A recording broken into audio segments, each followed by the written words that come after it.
Hey, so thanks for stopping by and checking out this install of the Binize Android Open AI system. And what this essentially does, it turns your user interface on your factory stereo, Apple CarPlay, or Android Auto into an Android tablet. And wouldn't that be nice to have an Android tablet in your truck to take with you and play video games on, or watch Netflix, which is kind of cool. Super pumped about it because I ordered it last night and it got here today, like 4 p.m. So I'm gonna stick it in and see how she works. And so the system it runs on is a Android 9.0. It has a Snapdragon SDM450 chip in it.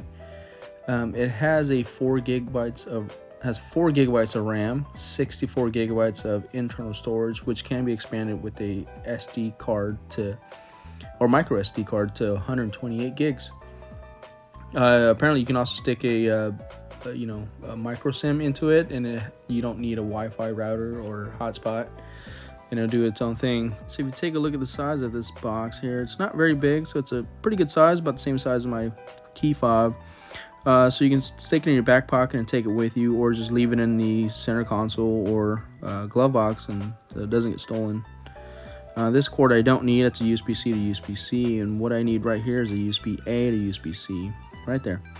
But unfortunately, Toyota puts the USB port on the front of the dash, so the install won't be as seamless. And this cord doesn't look very long, so I think I'm gonna have to order another cord. Yep, there it is. It's super short. It's about 6 inches long. So yeah, I'll have to get another cord ordered, and so I can stick it in the armrest while I'm using it, and it's not bouncing around the truck. Now, definitely, as a safety disclaimer, I definitely do not suggest you use this to watch videos while you're driving or play games while you're driving. For one, it's not safe, and number two, it's probably illegal, and it's it's probably an expensive ticket. So let's take a look at this thing and